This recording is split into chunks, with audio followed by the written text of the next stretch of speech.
Então, vamos lá. Então, qual é a nossa pergunta central aqui que a gente vai tentar responder hoje? Vamos tentar entender. Como é que o Gardner concebia a cerimônia de puxar a lua para baixo? Como é que ele explicava isso? Como é que ele contextualizava essa etapa do ritual, essa etapa da cerimônia? A minha hipótese pessoal, que eu vou falar lá no final, a conclusão que eu quero chegar, que eu quero mostrar para vocês, é que a cerimônia de puxar a lua para baixo, caso tenha alguém aqui que não saiba o que isso é um momento de determinados rituais onde a deusa é invocada sobre a sacerdotisa e a sacerdotisa tem uma fala, que pode ser uma fala memorizada, como a carga da deusa, ou pode ser uma fala inspirada, em que ela vai trazer palavras espontâneas e uma mensagem espontânea para o grupo. E, a partir daquele momento, ela é vista como a própria deusa encarnada. Então, esse é um componente de alguns rituais de Wicca. Então, é isso que a gente quer tentar explicar como o Gardner pensava. A minha ideia, depois de estudar o pensamento do Gardner, é que o transe na cerimônia, ele é um subproduto, na verdade, de técnicas que são técnicas corporais, técnicas estéticas, onde o corpo da sacerdotisa age como um intermediário, criando uma epistemologia que é sensorial, que produz essa presença da deusa. A gente vai entender esses termos técnicos aqui. Mídia é um conceito que eu vou apresentar, as técnicas estéticas também, mas basicamente a minha ideia é que puxar a lua para baixo é uma experiência produzida por determinadas técnicas que são técnicas corporais, sensoriais, estéticas. Aqui a gente vai se ater especificamente ao pensamento do Gardner, o que a gente está falando pode se aplicar à Wicca inglesa de uma forma geral, como origem, talvez, mas, como eu disse, se hoje vocês forem perguntar para gardnerianos ou para alexandrinos, talvez eles vão ter outra explicação para esse ritual, talvez eles vão ter uma outra visão, e tudo bem. Eu vou combinar a minha leitura do Gardner e das outras fontes que eu vou fazer com uma lente teórica, que é a religião material. A religião material ela é um ramo de estudos dentro da ciência da religião que vai estudar a religião pela materialidade. Então, tem várias maneiras da gente estudar a religião. A gente pode olhar para várias coisas dentro da religião, a gente pode olhar para os textos, a gente pode olhar para a história, a gente pode olhar para a estrutura dos grupos. A religião material vai olhar para tudo que é materialidade. Então, para o corpo, para a música, para os objetos, para as roupas, para as não roupas, e para tudo que a gente faz com essas materialidades. Então, eu vou usar alguns conceitos de religião material. Religião material é muito legal para estudar a Wicca tradicional, especificamente, porque o Wicca tradicional é pautado em materialidade, em corporeidade. Não tem Wicca tradicional sem grupo e não tem Wicca tradicional sem corpo. Então, é uma lente teórica que ajuda bastante a entender determinados elementos. Primeira parte, então, a gente vai, antes de falar de puxá-la para baixo, a gente tem que fazer um preâmbulo para a gente entender o que é o culto das bruxas. E por que culto das bruxas? Porque o Gardner nunca chamou isso de Wicca. Quem vai dar esse nome são outras pessoas posteriormente, aí esse nome vai se popularizar, as pessoas vão aderir ao termo Wicca, inclusive para evitar o uso público da palavra bruxaria, que era uma palavra pejorativa. Então, falar Wicca, ninguém entende o que você está falando, hoje entende, mas naquela época ninguém entendia, então era uma maneira mais clara de se comunicar, evitando um termo pejorativo no senso comum. O Gardner usava Wicca com um C só, e para ele, Wicca não era a prática, eram as pessoas. Então, Wicca para ele é um termo plural. Sempre que a gente vê o Wicca nos escritos do Gardner, ele está falando dos Wicca, que são os bruxos, né? E o Gardner, então, não chamava isso de Wicca, não chamava isso de Wicca gardneriana. Aliás, o termo gardneriano é um termo que foi criado por um inimigo do Gardner, é um termo pejorativo, que aí depois as pessoas se apropriaram dele para darem o nome da tradição. Mas originalmente gardneriano era um termo pejorativo, gardneriano era para falar aquele povo lá do Gardner de uma forma pejorativa, e depois as pessoas absorveram isso, né? Diferente da tradição alexandrina, que é nomeada pelo Stuart Farrar, ele que cria o termo alexandrino, tanto para fazer uma referência ao Alexanders, como para fazer uma referência à Biblioteca de Alexandria. Mas aqui, quando tudo começa, não tem esses termos. Não tem a Wicca, não tem tradição gardneriana, não tem tradição alexandrina, tudo é culto das bruxas. Witch cult, que é um termo que o Gardner empresta lá da Margaret Murray. Então, primeiro, eu preciso que a gente entenda o que era esse culto das bruxas. E para isso, a gente precisa fazer um exercício aqui, que é o exercício de esvaziar a nossa xícara. Então, o meu convite agora é para que a gente finja que a gente não saiba nada de Wicca, para que a gente possa se aproximar com o que as fontes mostram.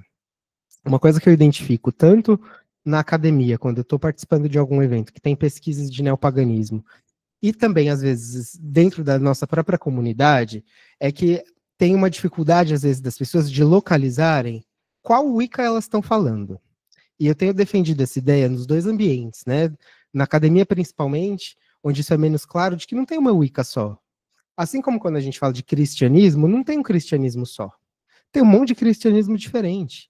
Eles têm semelhanças, todos são cristianismos, mas são muito diferentes. A gente vai falar, né, que uma igreja presbiteriana é igual a uma igreja neopentecostal, não tem nada a ver. Mas tá tudo mais ou menos ali, é tudo evangélico, né?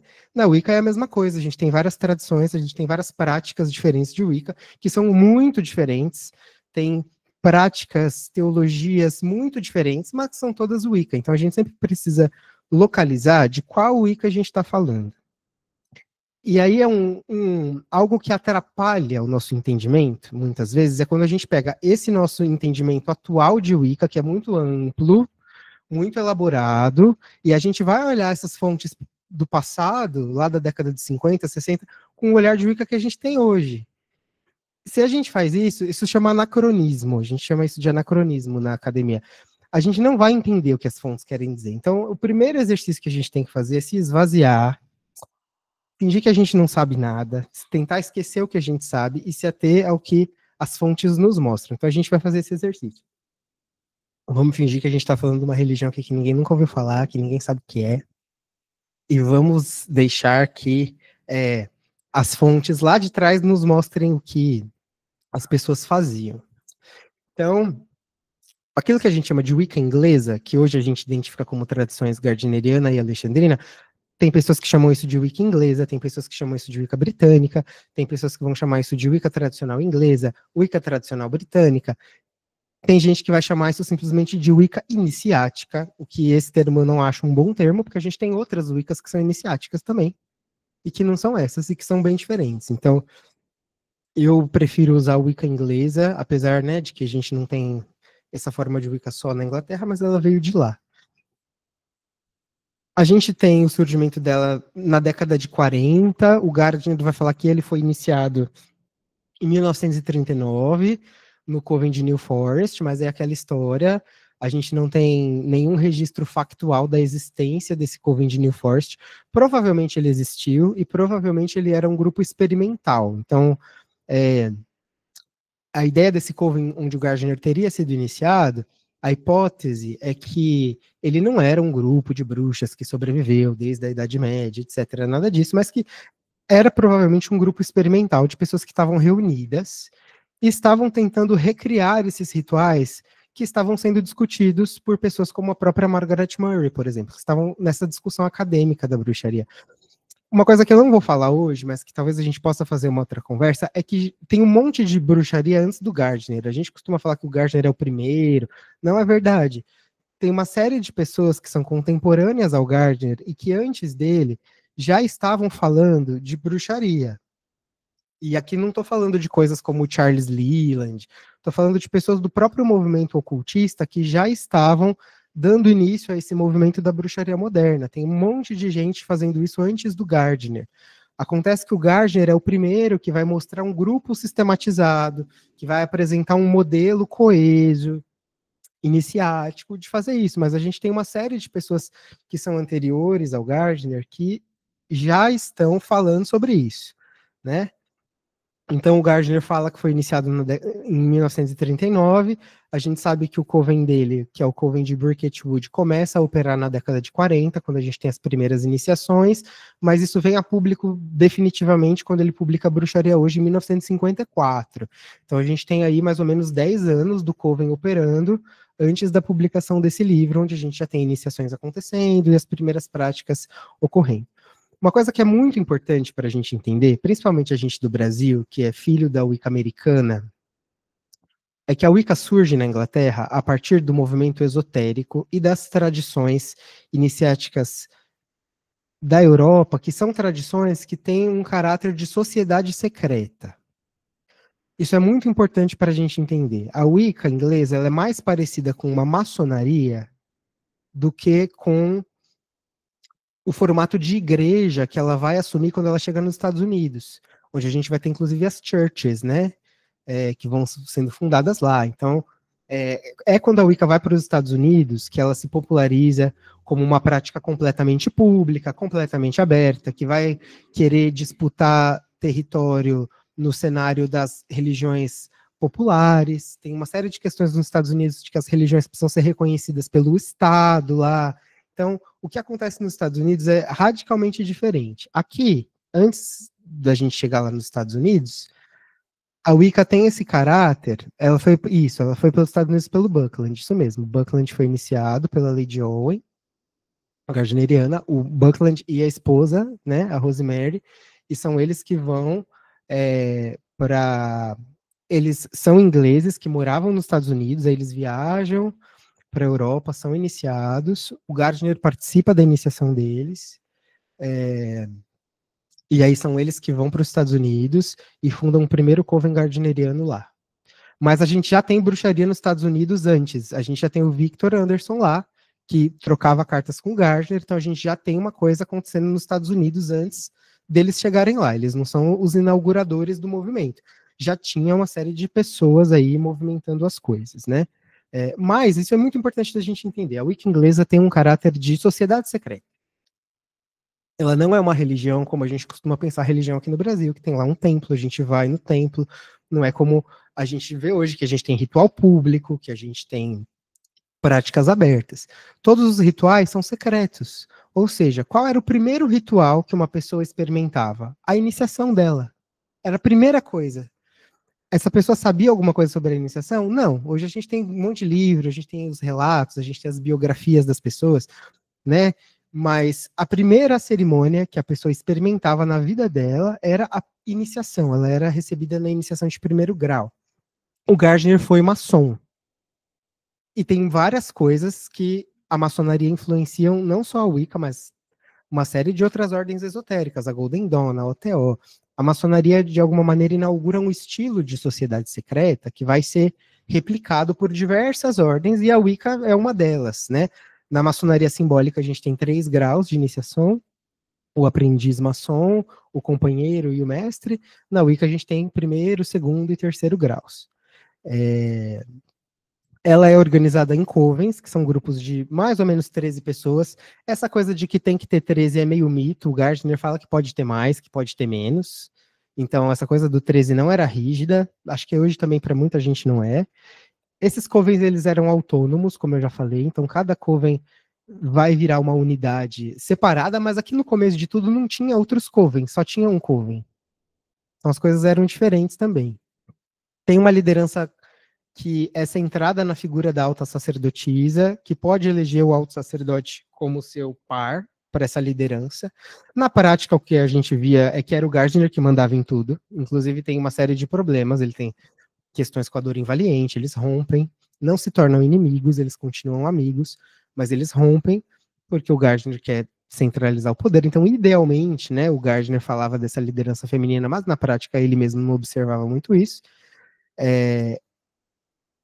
3 graus de iniciação, como eu falei, e uma outra característica importante é que a experiência religiosa é pautada na coletividade.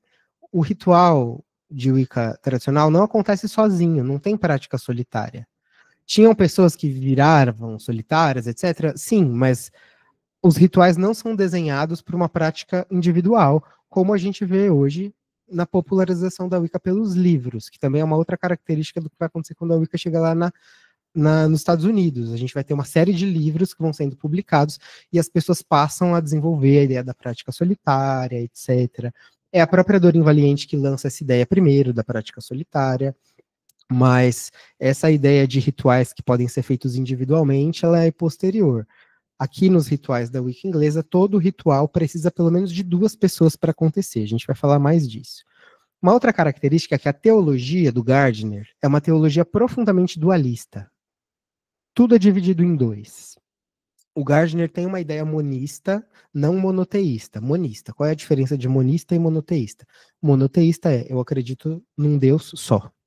Monista é, existe uma fonte original, existe uma fonte primordial uma substância original, que não é uma divindade personificada, então não é uma divindade que é humanizada, que pensa, que tem desejo, mas é uma substância e todas as coisas são formadas por essa substância. O Gardner vai falar que isso é um motor imóvel, que é uma categoria que ele traz lá do Aristóteles, da Grécia, mas ele vai falar assim, as bruxas acreditam que tem esse motor imóvel, essa fonte original, única, o que talvez hoje muita gente chame de a deusa, é o que o dianismo vai popularizar como essa ideia de a deusa, que é todas as coisas, mas aqui não, isso não é identificado com a deusa, é uma força entendida como anterior à deusa, mas o Gardner vai falar assim, no nosso estágio atual de desenvolvimento como seres humanos, a gente não tem muita capacidade de compreender isso. Então a gente acredita que isso existe, mas a gente cultua os deuses, que são as forças que se manifestam a partir dessa unidade. Então, apesar de ter um pensamento monista de que tudo vem de uma fonte, da unidade, o que o Gardner vai falar é que a gente ainda não consegue entender essa unidade, por isso a gente vai se concentrar na dualidade. Então, esse um se torna dois para que ele possa ser compreendido. E aí o Gardner vai descrever esses deuses como uma deusa da vida e da fertilidade e um deus da morte e renascimento. Então, uma deusa feminina e um deus masculino. Uma deusa da vida e um deus da morte. Essa deusa da vida vai trazer uma ideia de fertilidade. Então, uma grande preocupação com a ideia de fertilidade. O deus da morte vai trazer a ideia de reencarnação. Então, a gente tem essa dualidade de um mundo dos vivos e um mundo dos mortos, um momento do verão e um momento do inverno, a metade clara da roda do ano, a metade escura da roda do ano. Essa dualidade aparece, inclusive, na própria roda do ano. Então, a gente tem uma metade da roda do ano que é voltada para a deusa, que são os rituais do verão, e a gente tem uma metade da roda do ano voltada para o deus. O Gardner falava assim, está lá na bruxaria hoje, não lembro a página agora, mas depois eu vejo se alguém quiser. Mas ele falava assim, que a regência do ano é como se a deusa e o deus estivessem cada um voando numa vassoura. Tem momentos do ano em que eles estão lado a lado, tem momentos do ano em que a deusa está à frente. Ou seja, o próprio Gardner já reconhece que a deusa tem uma proeminência. E por que que ele fala isso? Por que que ele fala que tem momento, tem uma parte do ano em que os deuses estão juntos e tem uma parte do ano que a deusa está na frente? Porque todas as luas cheias são rituais da deusa. Então, todo mês tem uma lua cheia e a gente vai ter um ritual da deusa.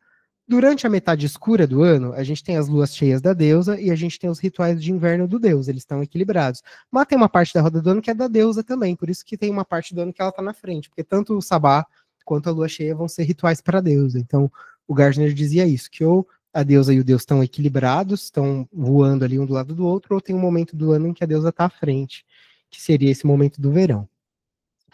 E eu gosto sempre de trazer essa citação do Ronald Hutton. O Ronald Hutton é um historiador muito importante, ele é o principal estudioso sobre a história da Wicca, que explica o que o Coven do Gardner fazia. Então ele fala assim, os ritos dessa religião eram revelados como consistindo principalmente de danças destinadas a promover a fertilidade e de festas com alimentos e bebidas consagrados. Os praticantes estavam nus e acreditavam que isso liberava mais facilmente o poder mágico do corpo. Eles veneravam uma deusa e um deus, cujos nomes eram secretos, sendo a deusa predominante no verão e o deus no inverno. Trabalhavam dentro de um círculo formado com uma espada ou faca consagrada e cuidadosamente purificado para conter a energia que eles elevavam. Consideravam o norte como o ponto cardeal mais sagrado e acreditavam na reencarnação e treinavam para desenvolver poderes psíquicos latentes. A religião era organizada em grupos, que são os covens, liderados por uma alta sacerdotisa e apoiada por um alto sacerdote. O treinamento e a iniciação ocorriam sempre entre os sexos. Como parte dessa polaridade, reverenciavam a força vital dentro do mundo e consideravam atos de amor e prazer mundanos como sagrados. Possuíam 8 ferramentas rituais, das quais as mais importantes eram a faca, que é o atame, né? O incensário e a corda. Seus festivais sazonais eram os 4 dias do ano que marcavam as estações. Veja que originalmente a gente não tem 8 sabás, originalmente a gente tem 4 sabás, que eram os 4 sabás maiores. O Gardner passa um tempo celebrando só 4 sabás. E aí tem um iniciado dele, que é o Frederic Lamont, que fala que tinha um momento do ano em que o Gardner viajava, porque ficava muito frio na região onde eles se reuniram. Ele ia para a Ilha de Man. E aí o Coven resolveu que eles queriam ter mais festas, e aí eles resolveram adotar os 8 sabás. Eles escrevem para o Gardner pedindo para ampliarem de 4 para 8, e o Gardner fala, tudo bem, mas originalmente eram só 4 sabás, que eram sabás maiores, não tinha solstício e equinócio no começo, isso veio depois.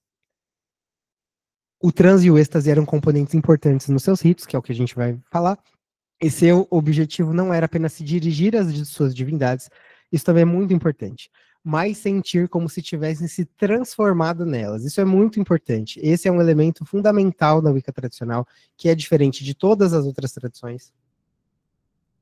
E à medida em que a gente for caminhando, a gente vai falar um pouco mais disso. Mas, basicamente, é assim que as coisas aconteciam no começo.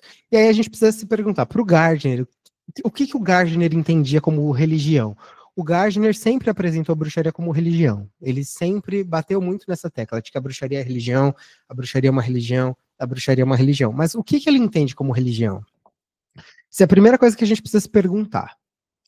E aí, quando o Gardner vai falar das origens das práticas das bruxas, ele vai falar o seguinte: o homem primitivo temia renascer fora da sua própria tribo. Então suas orações rogavam ao Deus que o fizessem nascer novamente no mesmo local e ao mesmo tempo que seus entes queridos, e que ele pudesse lembrar-se e amá-los novamente. O Deus que governava esse paraíso seria, acho, a morte. Aqui o Gardner, quando o Gardner escreve a bruxaria hoje, ele escreve esse livro falando que ele é um antropólogo, não é verdade, ele não era antropólogo, ele era um antropólogo amador, ele não tinha uma formação de antropólogo. E quando ele publica esse livro para falar das práticas do Coven, mas também para dialogar com os debates acadêmicos que estavam acontecendo na época. E aqui ele está bebendo de uma ideia que era bastante comum naquela época, que é a origem da religião no mundo é porque o ser humano tem medo de morrer. Então as pessoas criam a religião para lidar com o medo da morte. Essa é uma ideia que já é academicamente superada, a gente não pensa mais assim, a gente não entende que todas as religiões se originam do medo da morte, isso é bastante simplório. Mas o Gardner, de alguma maneira, vai associar a origem da prática das bruxas a isso. Então, tem um deus, que é um deus da morte, e os seres humanos queriam reencarnar junto com as pessoas que eles amavam. E as pessoas rogavam a esse deus da morte para que essa reencarnação coletiva pudesse acontecer. É assim que ele explica a origem da bruxaria. A bruxaria, então, seria uma maneira de buscar renascer com as pessoas que a gente ama. E aí, quando ele, mais adiante, nesse mesmo trecho, quando ele vai falar do Deus, ele fala assim, sobre o Deus. Ele comanda não apenas uma espécie de terra das felizes caçadas, para onde pessoas comuns vão e se reúnem com pessoas com as quais têm afinidades, depois da morte, né? Pode ser um lugar agradável ou desagradável, de acordo com a sua natureza. Então, olha que interessante, ele explica que o pós-vida, o lugar para onde as pessoas vão no pós-vida varia de acordo com a natureza de quem morre. Então não tem um lugar fixo, isso vai depender da natureza de quem morreu. Conforme os seus méritos, você pode ser reencarnado no tempo e tentar sua sorte no lugar e com as pessoas em que tal ocorrer.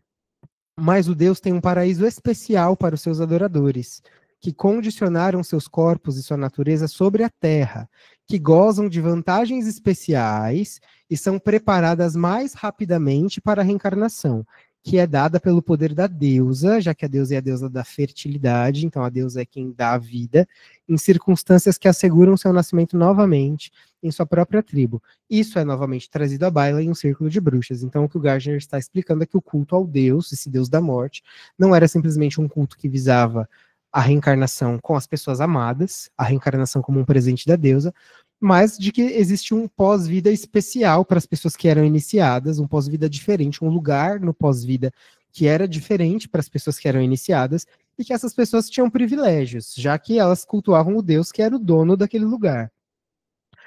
Isso pode parecer esquisito à primeira vista, mas à medida em que a gente caminhar aqui, a gente vai ver que esse é um conceito grego também, das religiões de mistério da Grécia, em que as pessoas eram iniciadas e uma das promessas que a iniciação nos mistérios concedia era um pós-vida mais feliz, era um lugar no outro mundo mais feliz. Os cultos de mistério sempre muito preocupados com essa ideia de morte. Se a gente pensar nos mistérios de Eleusis, a gente tem Perséfone que vai para o mundo dos mortos. Se a gente pensar nos mistérios isíacos, a gente tem Osíris que morre e vai para o mundo dos mortos. Então essa temática da morte, do renascimento, é uma temática bastante grega, na verdade, né? Mas a gente vai chegar lá. E aí o Gardner constrói todo o sistema dele nessa dualidade de um deus que é um deus da morte e uma deusa que é uma deusa da vida. Veja, a deusa não é tríplice para o Gardner, não é donzela, mãe e anciã, isso vem depois. É uma ideia do Robert Graves, que é contemporâneo ao Gardner, mas o Gardner não vai explicar a deusa nesses termos, de donzela, mãe e anciã. A deusa é a deusa da vida. Ela é a grande mãe, ela é a deusa do nascimento, do renascimento. Uma deusa que é identificada tanto com a lua quanto com a terra, mas é uma deusa que cria vida. E o deus é um deus da morte e do renascimento também, porque ele também é um fertilizador, mas ele é principalmente um deus da morte. Então a gente tem essa dualidade aqui, em que a deusa é o nascimento e o deus é a morte. A deusa é o começo, o deus é o final. E toda a teologia do pensamento do Gardner está orquestrada ao redor dessa ideia de um relacionamento entre a vida e a morte. E aí o Gardner fala assim, no Significado da Bruxaria, que é um livro que ele publica em 59. Os poderes invisíveis que mais interessaram ao homem nos primórdios de sua história foram os poderes da fertilidade e do contato com o espírito do mundo, da vida e da morte. Esses são os poderes básicos que tornaram-se as divindades das bruxas. Então veja, quem são os deuses das bruxas? A vida, que seria a deusa, e a morte, que seria o deus. E a sua adoração é tão antiga quanto a própria civilização. O significado de bruxaria pode ser encontrado não em estranhas teorias religiosas sobre um deus e Satanás. Aqui ele está falando para aquela galera que estava dizendo que a bruxaria era diabólica, né? Ele está dialogando com essa ideia de bruxaria, mas nos níveis mais profundos da mente humana, no inconsciente coletivo e nos primeiros desenvolvimentos da sociedade humana. Então ele vai dizer que os deuses das bruxas são a vida e a morte, a deusa e o deus. E aí, o Gardner vai estabelecer essa relação entre culto das bruxas, que não é uma expressão dele, é uma expressão que ele traz da Murray, e cultos de mistério. E ele vai estabelecer uma relação entre isso. Então, algumas passagens em que ele faz isso. Aqui na Bruxaria Hoje, ele fala: quando visitei a Vila dos Mistérios, em Pompeia. Peraí, deixa eu abrir o meu chat que ele fechou. Flávio, se o bruxo quiser se dedicar a um só, deus ou deusa, ele pode ser considerado wicaniano ou pertence a outros conceitos? Ele pode ser considerado wicaniano, veja. Mas aqui a gente está falando do pensamento do Gardner. Então, para o Gardner, tinha que ter os dois. A bruxaria do Gardner, no pensamento do Gardner, tinha que ter os dois. Agora, o que a gente vai encontrar depois é uma infinidade de sistemas de bruxaria, mais focados no deus, mais focados na deusa, que só tem a deusa, que tem principalmente o deus. Tudo isso vai aparecer depois. Mas aqui no pensamento do Gardner, para ele, precisava ter a vida e a morte. E aí o Gardner vai falar: quando visitei a Vila dos Mistérios em Pompeia, a Vila dos Mistérios, eu ia colocar umas fotos aqui da Vila dos Mistérios e eu esqueci, mas depois pesquisem a Vila dos Mistérios, que tem vários afrescos das iniciações dionisíacas lá.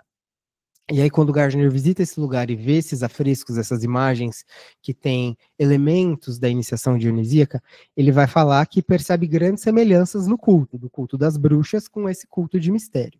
Aparentemente, essas pessoas usavam os processos das bruxas. Eu sei, é claro, que os antigos e modernos escritores concordaram que os mistérios gregos de Dionísio, Zeus, Orfeu, Zagreu, Eleusis eram similares. Então, cada mistério tinha diferentes ritos e mitos, mas eram os mesmos.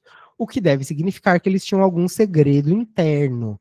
Então, olha só o que o Gardner está falando aqui, que essas várias religiões de mistério do passado, cada uma focada numa divindade diferente, com um mito diferente, todas tinham um segredo interno comum, que era compartilhado. E o que ele vai falar é que esse conteúdo é semelhante ao que ele observa no culto das bruxas.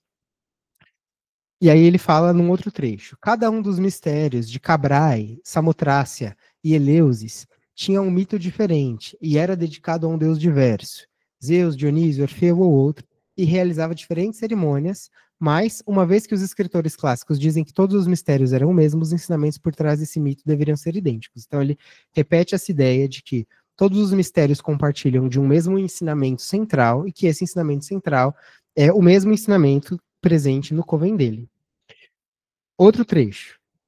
Os ritos tribais da maioria dos povos primitivos incluem a purificação, testes de bravura, instrução em sabedoria sacerdotal, conhecimento sexual, amuletos, conhecimento religioso e mágico, e frequentemente um ritual de morte e ressurreição. O culto das bruxas contém a maioria dessas coisas. Então, como acreditamos que todos os mistérios eram basicamente o mesmo, os mistérios gregos devem ter ensinado as mesmas coisas. Então, olha só que interessante, a gente tem bastante essa ideia do quanto a religiosidade celta influencia a Wicca, mas na verdade o Gardner vai beber muito da religião grega quando ele vai estabelecer o formato do que o coven dele pratica. Outro trecho do significado da bruxaria. Todos os mistérios antigos eram basicamente os mesmos. Então, como todos sabemos, o que eram esses antigos mistérios, sabemos exatamente quais são os segredos das bruxas. Então, o que o Gardner está falando aqui é, se você quer entender o que as bruxas praticam e quais são os segredos das bruxas, aqui bruxas ele está falando do coven dele, né? A gente precisa entender o que eram esses mistérios. É entendendo as religiões de mistério que a gente vai entender o que a Wicca tradicional é, então, na gênese dela, que é o Coven de Bricketwood. Não tem como a gente entender o que é esse movimento foi se a gente não entende o que eram esses cultos de mistério. E aí ele fala, e o que faz as coisas funcionarem é o segredo das bruxas. Penso que esse também foi provavelmente o segredo prático dos antigos mistérios. O que ele está falando aqui, né? Que o segredo prático, ou seja, que as práticas que são mantidas dentro do coven, aqui do coven dele, e que depois isso vai virar Wicca tradicional, são as práticas dos cultos de mistério. Ou seja, mais uma vez, entender culto de mistério é uma lente teórica, é uma chave de leitura que vai permitir que a gente entenda muito melhor o que o Gardner pensou quando ele estabelece a Wicca tradicional. Outro trecho. Isso poderia significar que os verdadeiros segredos das bruxas chegaram à Britânia por meio dos mistérios, isso é, antes, digamos, de 100 depois de Cristo. É possível que certas ideias e práticas tenham chegado à Britânia pelos mistérios trazidos pelos romanos. Pavimentos báquicos e órficos foram encontrados em Somerset, mas há pouca prova de que os mistérios de natureza dionisíaca tenham sido alguma vez celebrados na Britânia. Tem um problema aqui, né? Porque o Gardner fala o tempo todo que a bruxaria é a religião nativa das Ilhas Britânicas. O Gardner é bastante nacionalista. Aliás, o neopaganismo no geral, quando surge, ele é um movimento nacionalista. Os gregos estão tentando resgatar o quê? O culto dos antigos deuses gregos. E assim as pessoas estão fazendo em cada território. O Gardner, como um bom inglês, está apresentando a Wicca como uma religião tipicamente inglesa, como uma verdadeira religião inglesa. Então ele precisa explicar, né? Porque como é que ele está fazendo tanta referência a mistério, que é uma coisa grega, que não é uma coisa inglesa, se ele está falando que a Wicca é a antiga religião lá da Inglaterra. E aí ele resolve isso de um jeito muito fácil. Os romanos trouxeram os mistérios para cá, e isso se cruzou com a tradição das bruxas daqui, e foi assim que isso virou um culto de mistério. Então, é assim que ele explica por que, que a religião dele, que no discurso seria uma religião nacionalista, ou seja, de base celta, é na verdade uma religião de base grega. Ou seja, o que, que o Gardner fala aqui em todas essas passagens? Primeiro, que a estrutura da Wicca é semelhante à de um culto de mistério, e que as técnicas, ou seja, o segredo prático, o que se faz, o que se pratica, são semelhantes também aos cultos de mistério. O que isso quer dizer pra gente, né, aqui? A gente vai chegar lá. Antes, vamos falar o que são cultos de mistério, para quem não está familiarizado com esse conceito. Eu vou começar pelo próximo slide e volto para esse, tá? Então, o culto de mistério, ele é um tipo de organização religiosa que surge no mundo grego, aí quando tem o Império Romano absorve isso, né? Mas que tem o seu apogeu ali entre os séculos 3 antes da Era Comum. Os mistérios de Eleusis, a gente tem registros anteriores dos mistérios de Eleusis de 4 antes da Era Comum, e eles declinam no século III da Era Comum, talvez tenha algumas coisas que permaneçam no início do século IV, né? Então, muitos anos aí, quase 800 anos em que a gente tem essas organizações religiosas. Ele nasce lá no mundo grego, Eleusis, Trácia, os órficos, depois ele vai se expandindo pelo Mediterrâneo helenístico, onde a gente vai tendo essas sínteses greco-egípcias, aí a gente vai ter mistérios de Ísis, etc. Isso se universaliza no Império Romano, aí se espalha pelo norte da África, pelo Oriente, e costuma se concentrar nos centros urbanos. Essa é a nossa região histórica e geográfica. Mas o que, que eram os cultos de mistério? Algumas pessoas falam religião de mistério. Tem muita gente que não gosta de chamar isso de religião de mistério, porque a primeira característica desses cultos de mistério é que eles tinham uma adesão por iniciação. Então, para você ser um membro dos mistérios de Deméter e Perséfone, os mistérios de Eleusis, ou dos mistérios isíacos, ou dos mistérios órficos, ou dos mistérios da Samotrácia, ou dos mistérios da Magna Mater, tinham vários cultos de mistério, né? Você precisava ser iniciado, então a adesão acontecia por uma iniciação. A iniciação era um ritual dramatizado, performado. Então, cada um dos cultos de mistério tem um mito central. Nos mistérios de Eleusis, a gente tem o mito de Deméter e Perséfone. No mito, nos mistérios isíacos, a gente tem o mito de Ísis e Osíris. E assim por diante. Né? Nos mistérios órficos, a gente tem o mito de Orfeu, a questão do Dionísio, etc. Então, cada culto de mistério tem uma história central e a iniciação acontece com as pessoas passando por aquela história, vivenciando aquela história. Então a iniciação era submeter a pessoa que seria iniciada à história daquela divindade. A Luciane pergunta, Flávio, essa parte das provas está relacionada com as viagens do Gardner também? Como os contatos com as práticas culturais de onde ele passou? Sim, tem outras influências que vão vir das viagens, várias outras influências. Então, a ideia de uma reencarnação coletiva é algo que talvez venha da teosofia, mas que a gente sabe que ele teve contato nas viagens. As viagens do Gardner, né, apesar do Gardner ser inglês, ele passou grande parte da vida dele não na Inglaterra, mas em colônias inglesas. Então, ele sempre teve um ambiente inglês, de alguma maneira, mesmo quando ele estava viajando. E tem outras influências que vão vir desses lugares, sim. Não sei se era essa a sua pergunta, Lu. Qualquer coisa põe aí que eu já respondo. O que exatamente que é a parte das provas que você está dizendo? Fala aí que eu vou continuar aqui. Então, ser iniciado nos mistérios seria justamente passar pelo mito da divindade em primeira pessoa. Ah, a Índia principalmente. Rafa, tem muita coisa da Índia. O Gardner faz várias referências da Índia. E uma coisa que eu não vou falar aqui, porque não dá, é que tudo isso tem uma ligação com Tantra. Tudo isso tem ligação com Tantra, inclusive dá para falar de puxar a lua para baixo só pela perspectiva do Tantra, mas eu não vou falar disso, eu vou omitir essa parte, porque o Gardner não deixa isso explícito nos textos.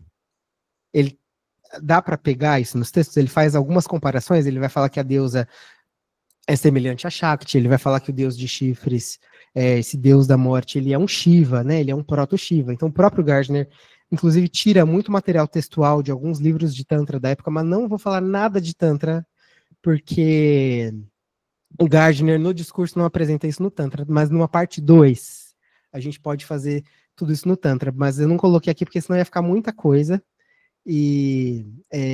mas dá para fazer esse mesmo percurso que eu vou fazer só pela linha do Tantra, vai fazendo aí, depois a gente troca uma figurinha disso. Mas tem uma influência muito grande do Tantra, e eu digo que não é do Tantra, né? É da ideia inglesa do Tantra que tinha naquela época. Assim, eram os livros que tinham disponíveis naquela época. É uma visão ocidentalizada do Tantra, mas tem. O Tantra é uma chave de leitura importante para a Wicca gardneriana, muito importante. Para a Wicca gardneriana, não, para o pensamento do Gardner, assim, ela é muito importante para entender. Mas, spoiler. Não vamos falar de Tantra. Depois a gente fala disso, que senão é muita coisa. O Gardner não vai explicar por essa via, ele vai explicar pela via dos cultos de mistério. Então, essa é a ideia. Os cultos de mistério também são cultos soteriológicos. Soteriologia tem a ver com salvação. Não tem várias deusas que têm o epíteto de sotera, que é salvadora, então soteriologia é o estudo da salvação, é a ideia da salvação. Então, todos esses cultos de mistério visavam assegurar alguma condição especial no pós-vida, ou um paraíso específico, ou em alguns cultos de mistério uma ideia de que você não beberia das águas do esquecimento e manteria sua memória entre as encarnações, mas eles são cultos de reencarnação e que visam assegurar de alguma maneira um privilégio. Lembra que o Gardner falou lá atrás que assim que tudo começou na Wicca, que as pessoas não queriam nascer longe das pessoas que elas amavam, esse é o privilégio que elas buscavam. Então, olha como ele vai aproximando toda a ideia dele de conceitos que são bastante gregos aqui, né? E uma coisa muito importante é que os cultos de mistério não eram cultos de conversão. Na verdade, essa ideia de conversão que a gente tem, de que tem uma religião e a gente escolhe ser dessa religião, ou se a gente muda de religião, a gente abdica das coisas da religião anterior, isso é judaico-cristão. Antes não tem isso. No mundo politeísta não tem isso de conversão. Não tem eu sou da religião grega. O que a gente tem são vários templos diferentes, com vários cultos independentes para deidades diferentes, e eu vou frequentar os cultos cívicos, que são os cultos que são obrigatórios, entre aspas, para as pessoas ali daquela sociedade, e os cultos de mistério, eles existiam como uma experiência paralela. Então, as pessoas tinham a sua religião cívica, em que elas frequentavam determinados templos de divindades que elas queriam cultuar, tinham os festivais que eram festivais sociais, que seria essa parte do culto cívico, mas como eles eram politeístas, não tinha esse conceito de religião A e religião B, eu sou dessa, você é daquela, eu me converto para aquela. Por isso que muita gente não gosta de chamar de religião de mistério, porque elas não eram concorrentes, eles eram experiências que as pessoas podiam ter. Então, alguém podia ir lá e se iniciar nos mistérios de Deméter e Perséfone, nos mistérios de Eleusis. E aí a pessoa receberia aqueles ensinamentos e teria aquela experiência. Num outro momento, aquela mesma pessoa poderia se iniciar em outros mistérios e passar por aquela experiência da iniciação e receber determinados conhecimentos e continuar a sua prática religiosa cotidiana. Então, nada disso era concorrente, eram possibilidades de experiência. O Gardner vai conceber a Wicca dessa maneira, ele não vai conceber a Wicca como uma religião de conversão. Já vou trazer umas falas dele que são bem polêmicas, inclusive, sobre isso. Já falei aqui, né? Então, olha o que o Gardner fala. Essas são palavras dele no significado da bruxaria. Geralmente pensa-se que para se tornar bruxa, a pessoa deve renunciar ao cristianismo, mas isso não é verdadeiro. A pessoa não pode ser uma cristã muito estrita. Ou seja, se ela for uma cristã muito estrita, vai dar problema lá, no cristianismo, mas para a gente aqui não tem problema nenhum essa pessoa ser cristã. Olha só. E aí tem um outro livro, que é o Gerald Gardner Witch, que foi escrito por um amigo do Gardner, que era o Idris Shah, mas que quem assina o texto é o Jack Breslin, que é um iniciado do Gardner, e a biografia fala assim: mas Gardner nunca toca em assuntos de teologia. Na verdade, ele vai tão longe a ponto de dizer e insistir que uma pessoa pode ser uma bruxa e seguidora de outra religião ao mesmo tempo. É na interpretação dogmática da religião que ele difere dos expoentes doutrinários das muitas outras denominações. A natureza mística dos Wicca, ele sustenta, transcende as superficialidades do culto religioso comum. Vestígios dessa crença e até mesmo a afirmação categorial dela são encontrados em quase todas as formas de misticismo experimental e não precisam parecer tão alarmantes quanto o seguidor comum pode sentir. Então, a gente vê aqui, por falas do Gardner e por falas de pessoas que conheciam o Gardner, que para o Gardner, ele insistia na ideia de que uma pessoa poderia ser iniciado na Wicca e praticar outra religião ao mesmo tempo. Olha só que interessante. Por quê? Porque ele concebia a Wicca como um misticismo. Tá aqui, né, no final da citação. Misticismo experimental. E se a gente vai olhar para os grandes misticismos das grandes religiões, a gente vai ter esses misticismos como caminhos que são caminhos paralelos mesmo. Então, a mística cristã, por exemplo, não é um caminho que se opõe ao cristianismo, ela é um ramo dentro do cristianismo. Se a gente pensar no judaísmo, a gente vai ter a cabala como um misticismo judaico. A pessoa pode ter esse caminho místico ou pode não ter esse caminho místico. Então, o misticismo não aparece como uma religião dogmática para a qual a pessoa precisa se converter, mas como uma experiência iniciática. E aqui, de novo, o Gardner está bebendo muito dessa noção de religião de mistério, em que ela visa proporcionar para a pessoa determinadas experiências e determinados conhecimentos, e não ter a função social de uma religião, como o cristianismo, por exemplo, quer ter uma função social de religião, de organizar a vida social das pessoas, dizer o que pode, dizer o que não pode, o que é certo, o que é errado, etc. Não é dessa maneira que o Gardner concebe a Wicca. Então, por isso que ele diz que as pessoas podem ser de qualquer religião que elas quiserem e serem da Wicca também. Claro que depois a Wicca vai, enfim, nem todo mundo hoje vai concordar com essa ideia do Gardner, né? Eu, particularmente, quando penso em Wicca tradicional, eu concordo com o Gardner. Eu acho que uma coisa não interfere na outra, mas tem muitas pessoas que não pensam assim. Enfim, é interessante ver que ele pensava. E aí, quando o Gardner vai se fundamentar nessa questão das tradições de mistério, ele vai usar um livrinho, que é esse livrinho que está aqui na imagem, The Villa of the Mysteries in Pompeii, de um pesquisador que chama Vittorio Macchioro. É um livreto em espanhol, em italiano, que vai falar sobre os cultos de mistério, e o Gardner cita trechos desse livro. Ele não cita muito bem, porque eu fui comparar as citações do Gardner com o que tem nesse livro, as citações estão meio distorcidas, assim, mas é o suficiente para entender. Então, uma das citações que o Gardner traz é essa: ó, o mistério é uma forma especial de religião. Sua essência é a palingenesia, ou palingênese mística, ou seja, uma regeneração trazida pela sugestão. Em seu mais perfeito estágio, a palingênese é uma verdadeira substituição de personalidade. O homem, o ser humano, é investido da personalidade de uma deidade, um herói ou um ancestral, repetindo e reproduzindo os gestos e ações a eles atribuídos pela tradição.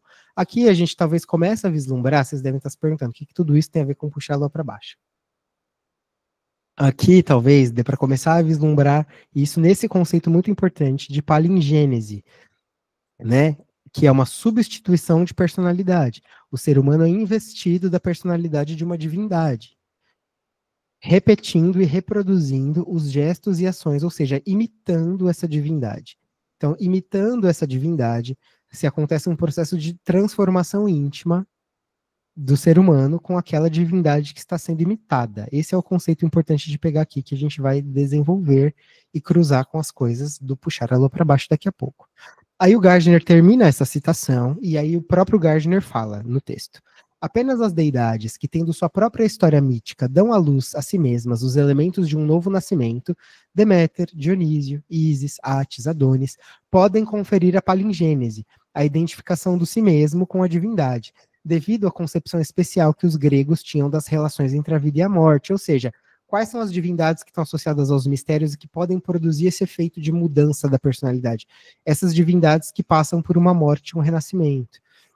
Tem outros autores depois que vão falar que todos os mistérios estão associados a divindades que passam por um sofrimento, né? Então, Deméter passa pelo sofrimento da perda da filha, Ísis tem o sofrimento da perda de Osíris, e como essas divindades são sofredoras, elas conhecem o sofrimento, elas são divindades que estão mais perto da humanidade, porque elas conhecem o sofrimento da humanidade. Então tem alguns autores que vão falar isso sobre os cultos de mistérios.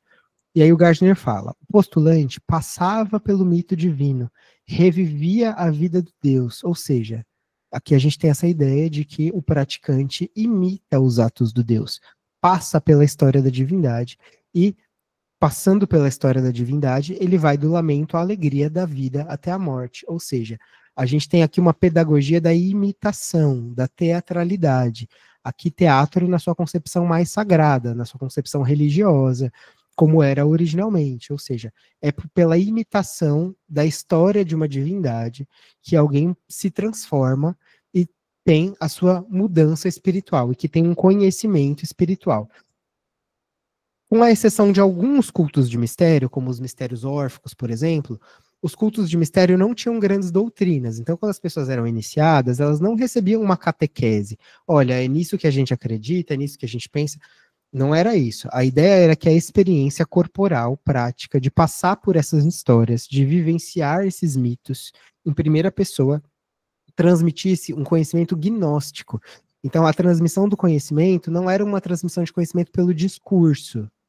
É por isso que até hoje tem muitos gardnerianos que vão falar que a Wicca é uma religião que não é ortodoxa, ela é ortopráxica. As pessoas podem acreditar no que elas quiserem, porque a ideia é que elas tenham uma experiência religiosa e que essa experiência religiosa seja usada por cada praticante individualmente para construir sua própria explicação. Então, dentro de um mesmo coven, podem ter pessoas que têm pensamentos teológicos, que vão entender o que é a deusa, o que é o Deus, o que é reencarnação, de formas muito diferentes, porque a Wicca está centrada nessa experiência, como eram os mistérios, de proporcionar uma experiência, que seria essa passagem pelo mito, e não uma catequese, num sentido de um conjunto doutrinário de crenças que são compartilhadas. Por isso que o Gardner achava também que a pessoa podia ser de qualquer religião, porque, na verdade, a ideia aqui era transmitir um conhecimento espiritual sobre a vida e a morte, e não necessariamente se ter a religião como um fundamento da vida social. Um outro trecho interessante aqui da citação, o Gardner continua, né, do livrinho do Macchioro. Todos os mistérios se operavam da mesma maneira. Vocês estão vendo que essa ideia se repete bastante, de que todos os mistérios têm o mesmo conhecimento. Consistiam em um drama sagrado. Por que isso é importante? Entender que tem essa repetição de que todos os mistérios se operavam da mesma maneira. Porque o Gardner vai construir uma coisa que é parecida com o que tinha lá, né? Então, já que todos os mistérios operavam da mesma maneira, o que o Gardner quer dizer aqui é que o Coven dele opera dessa maneira também. Então, por isso que tem essa repetição constante. E o que que esses mistérios, tanto os gregos quanto o que a Wicca vai ser quando ela nasce, fazem, né? Eles consistiam em um drama sagrado, em uma série de atos rituais que reproduziam gestos e ações atribuídas à divindade. Esse é o princípio da Eucaristia, comer pão e beber o vinho para identificar-se com seus atos. Não era um drama objetivo, mas um drama subjetivo, sendo a repetição daquilo que, de acordo com a tradição, foi feito pela própria divindade. Era guiado por instruções preliminares, o postulante, né? Aumentadas em efeito por visões e sugestões estáticas, conduzindo o iniciado, ele próprio, um ator, à comunhão com a deidade.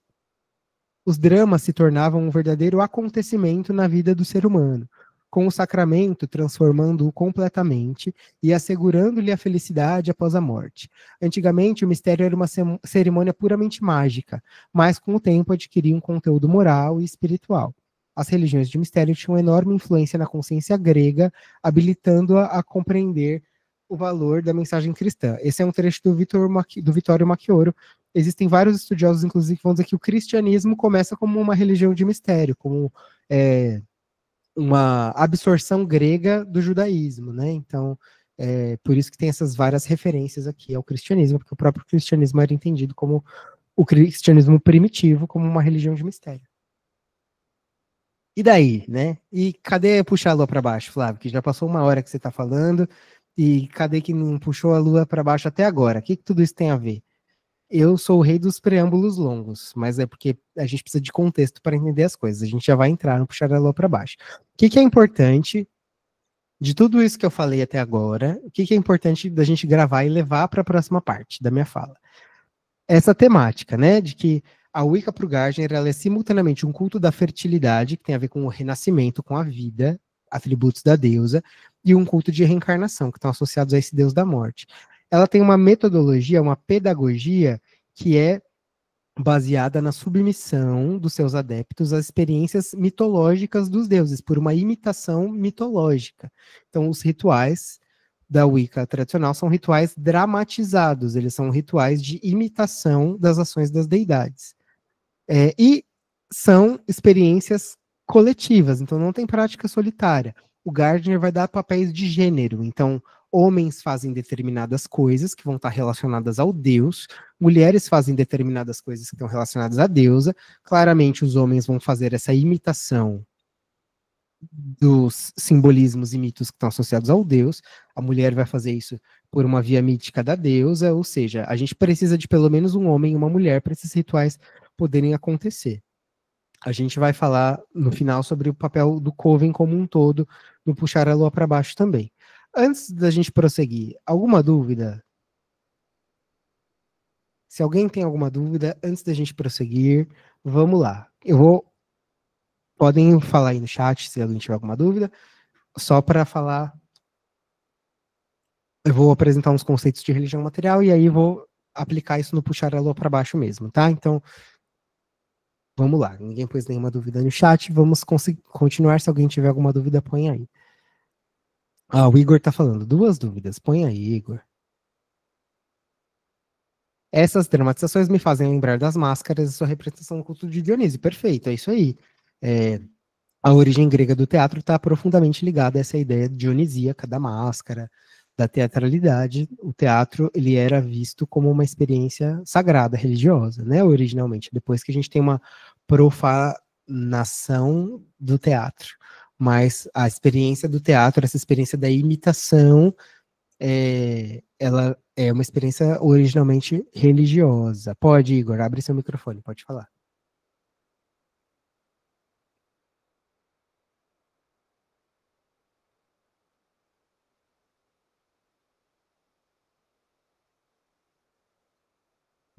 Igor?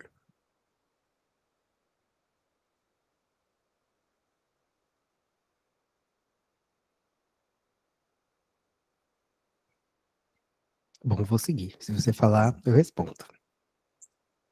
Religião material. Religião material agora aqui, vamos fazer um pequeno parênteses. Agora, Flávio. Fala, vai. Oi, Flávio, boa noite aqui para quem está Boa noite. É a Melinda, eu estou aqui pela conta do meu esposo, né? Ah, tá bom. Duas dúvidas. Sobre o Gardner ter citado, então, que não haveria problema se as pessoas elas fossem praticantes desse misticismo, né, da Wicca e cristãs. A gente pode encaixar também, e pegando esse gancho de puxar a lua para baixo, a ser praticante ou simpatizante ou frequentar alguma religião de matriz africana que tem esse aspecto juntamente da incorporação, talvez são coisas distintas, acredito eu, né, você vai dar continuidade, mas elas podem conversar em algum momento? Essa é a primeira dúvida. Tá. A resposta simples para isso é que isso vai depender da opinião de cada coven. Não se tem como praticamente tudo na Wicca tradicional, quando a gente sai do... Aqui eu estou apresentando o pensamento do Gardner. Quando a gente transpõe isso para as práticas modernas, a resposta de praticamente qualquer pergunta depende do coven, porque os covens são autônomos. Então cada coven vai pensar do jeito que ele quiser pensar. Então, podem ser que haja covens que vão dizer que não tem um problema, desde que as coisas permaneçam separadas, cada uma no seu território, elas não se misturem. Podem ter grupos que vão achar que isso é incompatível e que não vão aceitar um candidato que mantenha uma dupla filiação religiosa, por assim dizer. Mas o que eu posso te dizer é que para o Gardner isso não era um problema. O Gardner, depois que começou o coven de Birketwood, se ordenou padre, por exemplo. Entendi. Ele já era bruxo, ele já tinha o coven e ele se ordenou padre. Não na Igreja Católica Apostólica Romana, num outro movimento católico que tentava resgatar elementos druídicos. Então, era uma igreja paralela, que era uma igreja católica, mas que tentava resgatar ensinamentos que seriam híbridos, assim, entre o cristianismo e as práticas druidas. Então, o que eu posso te dizer é que para o Gardner isso não seria um problema. Entendi. Agora, e para as práticas atuais, para os grupos atuais? Depende, cada grupo vai te dar uma resposta. Sobre o Gardner ter se ordenado padre, isso foi em que ano? Ah, não sei, precisamos olhar. Mas o que eu lembro é que foi depois do Birketwood. Bem, a segunda dúvida, rapidinho, é sobre os covens, então, de Wicca Gardneriana se dividido em práticas relacionadas ao deus e a deusa de acordo com os gêneros. Isso implica no gênero biológico ou você fala gênero identificado? Também é uma discussão atual e cada coven tem uma resposta para isso. Não se tem uma unanimidade. Tá bom. Tá bom? Eu publiquei um artigo recentemente numa revista acadêmica, depois me escreve e eu te mando, em que eu falo um pouco sobre isso, assim, eu falo sobre o pensamento, o Gardner era bastante, ele tinha um problema muito sério com a homossexualidade masculina, então uma coisa que ele faz bastante nos livros dele é condenar a homossexualidade masculina o tempo todo. Eu escrevi um texto contextualizando um pouco dessas falas do Gardner, mas no final eu trago algumas alternativas de gardnerianos atuais e que aí vão tocar nessas questões de gênero, na diferença de gênero e sexo. Então, já tem pessoas hoje na comunidade discutindo isso. A Débora Lippe faz isso, a Ivone Ebro faz isso. Depois me escreve separado que eu posso te mandar esse material. Fechou, Flávio, obrigada. A Júlia está falando uma coisa essencial aqui. Recomendo também os vídeos do Jack Chenick sobre as falas de gênero do Gardner. O Jack Chenick, ele é um alto sacerdote gardneriano lá dos Estados Unidos, maravilhoso, ele tem um canal no YouTube excelente, ele tem alguns livros também que são muito bons, e para quem está interessado em saber mais sobre práticas atuais de Wicca gardneriana, com certeza o canal dele, o canal da Thorn Mooney também, são dois canais muito indicados. Então, boa, Júlia, por lembrar aí do Jack, e aí eu acrescento a Thorn também aí como recomendação. A Thorn tem um livro muito legal que chama Traditional Wicca, que é um livro para buscadores atuais de Wicca tradicional, que é bem interessante. Certo? Mas aqui, a gente não tinha, nessa época do Gardner, a gente não tinha essas discussões todas de gênero, etc. Esses são debates atuais. Então, a verdade é que não tem uma resposta pronta sobre isso. As pessoas estão tendo que lidar com isso agora, estão criando suas respostas experimentais para isso agora, pessoas mais abertas, pessoas menos abertas, enfim. Tem muita gente, né, que é iniciado em Wicca tradicional, tem muitos grupos em muitos lugares, então tem muitos pensamentos distintos, tem muitos pensamentos diferentes. Eu sou muito fã da Thorn e do Jack, sou fã de carteirinha dos dois, então sou suspeito para falar. Rapidinho, conceitos de religião material para a gente ir puxando a lua para baixo. Então, tem uma autora muito legal que é a Birgit Meyer, e que ela estuda religião material, e ela vai entender religião assim, ó. Religião refere-se às maneiras pelas quais as pessoas se conectam ou mesmo se sentem tocadas por uma esfera meta-empírica, que pode ser referida como sobrenatural, sagrada, divina ou transcendental. Mas olha só, religião refere-se à maneira pelas quais as pessoas se conectam ou se sentem tocadas. Então, de uma perspectiva da religião material, a gente vai entender religião como sentimento, como uma experiência que é corporal, aquilo que é mobilizado fisicamente na gente. E aí ela vai resgatar um conceito grego de estética, a estesis em grego, e ela vai falar que a estética não é simplesmente a aparência das coisas, mas que a estética é uma experiência sensorial que organiza o mundo. Então, como é que a gente aprende sobre o mundo e conhece as coisas do mundo sensorialmente? A gente vê, a gente cheira, a gente toca. É através dos nossos sentidos, não só que a gente tem contato com o mundo, mas que a gente constrói conhecimento, que a gente constrói as nossas experiências. Então, como seres que são seres corporificados, que têm um corpo, as nossas experiências são todas produzidas a partir desse lugar da corporeidade. Isso para contrastar com uma ideia de religião que é muito da crença, que é muito da fé. Percebam que o Gardner não fala de fé em momento nenhum. Ele não fala no que as pessoas acreditam, que elas depositam a fé. Ele fala de aspectos práticos, de que o culto serve para isso, né? Então, a religião material vai estudar as coisas por essa perspectiva do corpo. E aí a Birgit Meyer fala que os sentimentos religiosos, as experiências religiosas, elas não apenas existem, mas elas só se tornam possíveis e reproduzíveis por certos modos de experiências indutoras do transcendente. Então, o ponto aqui da Birgit Meyer é que o que ela vai dizer é que a sensação humana de contato com o transcendente, ela é, na verdade, produzida pela imanência. É nas experiências práticas das várias religiões que as pessoas têm a experiência religiosa de contato com o transcendente. Ou seja, o que cria a experiência com o transcendente? O corpo. E o que o Gardner estava falando lá dos mistérios? De que isso dependia de uma experiência estética, corporal, de uma vivência do mito. Então, é assim que as coisas vão se conectando. Ela vai falar, então, que a estética, essa experiência sensorial, é o que permite a experiência do sublime aqui e agora. E aí ela tem esse conceito das formas sensacionais. As formas sensacionais são os rituais, são as práticas. Então, cada religião, e se a gente for falar de Wicca, a gente poderia até pensar que cada tradição de Wicca, se a gente quiser ser mais específico, a gente poderia até falar que cada grupo, cada coven, mas eu gosto de pensar que cada tradição, porque as tradições têm identidades diferentes, que não são só de fé, de teologia, mas são práticas. Cada tradição de Wicca tem práticas que são diferentes, ferramentas práticas que são diferentes, né? Então, o que são formas sensacionais? São as formas de produzir sensações. É a cara estética que cada religião tem. E as técnicas práticas que vão conduzir essa experiência religiosa. A Birgit Meyer postula esse conceito das mídias. Então, a mídia é qualquer coisa que é material e que corporifica o transcendente. Uma estátua, um amuleto, uma imagem. Aqui no caso da Wicca, a gente vai pensar no corpo como essa mídia. E mediação como esse processo de tornar o transcendente imanente. Então, toda mídia executa um processo de mediação. Então, em linhas gerais, qual é a equação aqui da Birgit Meyer que é importante para a gente entender puxar a lua para baixo? A gente tem uma experiência sensorial imanente, ou seja, uma experiência do corpo. Tem coisas que o corpo faz. Essas coisas que o corpo faz vão produzir certas emoções. Essas emoções, no contexto religioso, vão ser entendidas como a experiência religiosa do transcendente. Ou seja, é a experiência imanente e a técnica de se usar o corpo de uma determinada maneira. O yoga é um grande exemplo disso aqui, né? Dá pra gente esse entendimento, que vai produzir a experiência religiosa do transcendente. Mas se a gente parar para olhar as várias religiões, cada religião vai ter uma série de técnicas estéticas. Tem religião que canta, tem religião que é ascética, ou seja, que proíbe uma série de coisas, que vai fazer jejum, que vai mortificar o corpo. Isso também é uma técnica estética, isso também é uma técnica corporal.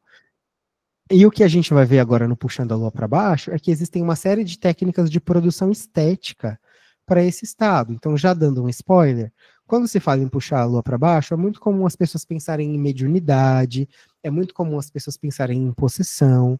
Mas o que a gente vai ver é que a partir da ideia de cultos de mistério, o que o Gardner vai postular é que, na verdade, o que ele fazia e como ele pensava é que se existe uma série de técnicas sensoriais, corporais, que vão produzir esse estado alterado de consciência de puxar a lua para baixo. Então, isso não depende de um dom, isso não depende de uma mediunidade. No entendimento dele, isso vai depender de uma série de técnicas que são usadas. Era para ter uma imagem aqui, nessa parte branca, que não está aparecendo, da Janet Farrar, que é aquela imagem da Bíblia das Bruxas, que ela está com seus instrumentos cruzados sobre o peito, mas tudo bem. A gente tem essa outra imagem para ilustrar esse processo em que uma mulher, a sacerdotisa, é personificada como a deusa. Como a experiência da Wicca inglesa é uma experiência de coven, essa experiência não é uma experiência que acontece sozinha, ela é uma experiência que ela é mediada pelo par daquela pessoa. Então, quando se puxa a lua na sacerdotisa, quem puxa a lua é o sacerdote, na verdade, é ele que realiza as invocações, e o coven tem uma função, como essa foto ilustra bem, que é uma função de sustentação da experiência. Certo? O coven também tem uma experiência. Todo mundo tem uma experiência diferente aqui. A gente vai falar dessas variações daqui a pouco. Mas para a gente entender isso, a gente precisa entender um pouquinho do corpo para o Gardner. Era para ter uma foto bonitinha dele aqui também, que o meu slide fez sumir, não sei porquê. Então, os rituais da Wicca tradicional são dramatizações, já que eles são ritos baseados nos cultos de mistério, eles são dramatizações, onde a alta sacerdotisa desempenha o papel da deusa, o alto sacerdote o papel do deus. Os rituais da Wicca gardneriana, especificamente, são sempre feitos no que o Gardner chama de vestido de céu, numa nudez cerimonial. O Gardner vai entender o corpo como um reservatório de poder que pode ser exudado com certas técnicas. Lembra que ele fala lá que os segredos práticos das bruxas eram os mesmos segredos práticos dos mistérios? Do que ele está falando aqui? De técnica ritual. Tem determinadas técnicas rituais, ou seja, coisas que a gente pode fazer com o corpo que vão liberar esse poder que o Gardner falava que o corpo tinha. Então, ele está bebendo de uma teoria aqui que a gente chama de teoria vitalista, que é essa ideia que o corpo tem uma energia vital e que essa energia vital pode ser liberada do corpo, e para fazer essa liberação de energia se empregam determinadas técnicas estéticas, técnicas sensoriais. Que tipo de técnicas sensoriais? Canto, dança, controle de respiração, controle de sangue, todas as técnicas práticas da Wicca tradicional. Então, ele vai falar o seguinte: de certa forma, a religião das bruxas reconhece que todas as mulheres são uma encarnação da deusa, todos os homens uma encarnação do deus. Por essa razão, toda mulher é potencialmente uma sacerdotisa, e todo homem é potencialmente um sacerdote, pois na bruxaria o deus e a deusa são masculino e feminino, direita e esquerda, aqui é uma referência cabalística, né? Os dois pilares que sustentam o universo, e todas as manifestações de masculino e feminino é uma manifestação deles. Então o que o Gardner está dizendo aqui é que todos os corpos das mulheres participam da natureza da deusa, e que todos os corpos dos homens participam da natureza do Deus. Estudando essa coisa de religião material, eu até acho que uma das razões do porquê o Gardner gostava muito da nudez ritual nem é só porque isso facilitava a liberação do poder do corpo, mas é porque, uma vez que os corpos estão nus, o que se evidencia quando os corpos das pessoas estão nus? Essa diferença biológica de corpos de mulheres cis, de corpos de homens cis, né? Então a gente tem essa diferença explícita. E como o Gardner está dizendo aqui que todos os corpos são depositários do deus ou da deusa, o que ele está fazendo com o corpo aqui? Isso não é o Gardner que fala, é uma inferência da teoria aplicada ao pensamento do Gardner, de que o próprio corpo já se torna esse depositário simbólico, como um instrumento, como um lugar onde esses símbolos aparecem, onde esses símbolos acontecem. É mais ou menos por aí que muitas pessoas depois vão pensar todas essas questões de gênero, etc. Como um lugar de depois, e as discussões vão acontecer a partir daí, né? O Gardner fala assim, ó: penso que há na natureza um campo eletromagnético que rodeia todos os corpos vivos, que algumas pessoas veem, que chamamos de aura. Acredito que uma bruxa, com suas fórmulas, ou seja, com as suas técnicas corporais, a estimula ou possivelmente a aumenta. Dizem que as bruxas, com prática constante, podem treinar suas vontades para potencializar essa força nervosa dos nervos, né? Ou o que quer que seja, e que suas vontades unidas podem projetá-la como uma irradiação de força, e que elas podem usar de outras técnicas para adquirir a clarividência, ou mesmo alcançar o corpo astral. Essa passagem do Gardner é importante porque, de novo, ele está enfatizando a bruxaria como um conjunto de técnicas, como um conjunto de ferramentas, e não necessariamente como uma doutrina, uma profissão de fé. O que é importante aqui para o Gardner, enquanto prática de bruxaria, é a transmissão de técnicas corporais, de determinadas maneiras de se utilizar o corpo para produzir esses estados de clarividência, que é uma coisa que nos interessa, quem puxar a lua para baixo, e em toda a questão mágica de forma geral. Então veja que o Gardner tem esse pensamento muito prático e muito operativo. Por que minhas fotinhos não estão aparecendo? Não sei, mas vamos lá. Aqui a gente tinha uma imagem da Monique e do Loic, trabalhando juntos. Como é que funciona, basicamente, a cerimônia de puxar lá para baixo quando a gente vai olhar para fontes, tipo a Bíblia das Bruxas, o que as bruxas fazem, e esses livros todos dos primeiros praticantes. Quando eles vão descrever, basicamente o que eles descrevem é assim. Primeiro, o corpo da mulher é adornado, né? Então, ela tem uma tiara de lua crescente. Quando é o homem que vai passar por uma cerimônia similar, ele tem um capacete de chifres.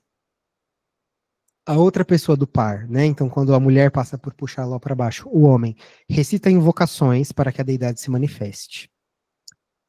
Aí o Coven tem um momento de contemplação da deidade no corpo daquela liderança religiosa. E aí aqui a gente tem duas experiências possíveis para a sacerdotisa. Ela pode recitar um texto memorizado, normalmente a carga da deusa. Inclusive, existem fontes que dizem que quando a Doreen Valiente faz a ampliação da carga da deusa, ela não é a autora da carga da deusa. O Gardner já tinha nos materiais dele um texto chamado Leviter Veslis, o levantar do véu, que era uma carga da deusa rudimentar. A Doreen amplia esse texto usando outras fontes, mas existem algumas fontes que dizem que esse texto ele era usado para sacerdotisas que de alguma maneira não se sentiam inspiradas e movidas a falar alguma coisa. Esse texto podia ser memorizado e recitado. Então essa é uma possibilidade. E a outra possibilidade é uma fala espontânea, uma mensagem oracular, um trabalho oracular aqui, né? Em ambos os casos, o que a gente tem? O corpo da sacerdotisa se torna uma mídia, ou seja, um depositário do transcendente, cumprindo essa função de mediação entre os participantes e a presença do meta-empírico, do espiritual. A Margot Adler, num livro muito legal, que é o Drawing Down the Moon, fala assim, o seguinte, sobre a cerimônia de puxar a lua para baixo. Já vi sacerdotisas que simplesmente recitavam falas decoradas e sacerdotisas que passavam por experiências genuinamente transformadoras. Já vi uma jovem com pouca educação ou habilidade verbal surgir com palavras inspiradas de poesia durante um estado profundo de transe. Já ouvi mensagens de sabedoria e intuição saindo da boca daqueles que, em suas vidas cotidianas, muitas vezes parecem superficiais e sem perspicácia. Então, o que é legal dessa passagem, né, que traz essa experiência da Margot Adler, que foi uma alta sacerdotisa gardneriana, já nos Estados Unidos, a Margot Adler, tá? Então, aqui já posterior. É essa experiência de uma transformação, de perceber que a sacerdotisa que passava por essa cerimônia tinha uma transformação interna, onde talvez naquele momento se tornava mais inspirada, conseguia trazer palavras de sabedoria, etc. E aí, para talvez linkar aqui com essa ideia do candomblé, da incorporação, algo que é muito legal assim, né? Não é legal, mas muito importante, é o relato da Lois Born, que é um relato problemático, mas um relato historicamente muito importante. A Lois Born foi uma iniciada do Gardner, ela trabalhou diretamente com o Gardner, aqui na foto é ela e o Gardner. Ela fez parte do Coven de Birketwood no seu começo, e ela tem 3 livros, os 3 a gente tem em português.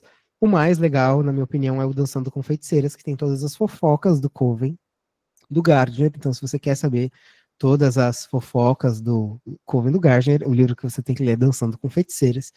E aí, mais pro final do livro, esse livro é uma autobiografia. A gente tem vários livros que são de gardnerianos que são autobiografias, não são livros explicando a Wicca, mas falando da experiência deles, o que é muito legal, porque dão pra gente a ideia não da religião idealizada, como ela deveria ser, né, um livro que explica a religião, mas falando do que eles viviam. Então é muito mais valioso nesse sentido, porque mostra pra gente o que acontecia. E eu acho muito importante olhar para esse relato da Lois Born, porque ele vai fazer justamente esse contraste com o que a gente entende como uma incorporação. Então ela faz uma viagem para Jamaica, aqui já mais para frente na vida dela, ela já tinha sido iniciada, etc. Então ela já conhecia o Wicca. E ela visita na Jamaica uma cerimônia da religião Obeah. Obeah é uma coisa parecida com o candomblé. Ela é uma religião afrodiaspórica, também tem incorporação, etc. As deidades são diferentes, mas ela é próxima do que a gente entende como um candomblé. Esse relato da Louise Borne é enorme, é o capítulo inteiro, e eu queria trazer muito dele aqui, mas eu restringi a determinadas partes. Vamos lá. Ela então estava no ritual, os tambores começam a tocar, as pessoas começam a cantar, e aí ela vai observando tudo aquilo, e aí ela fala: senti que a batida dos tambores mudava de maneira quase imperceptível, tornando-se mais urgente e estridente. Inconscientemente, os movimentos do meu corpo se aceleravam, acompanhando o ritmo. O canto tornava a subir e descer.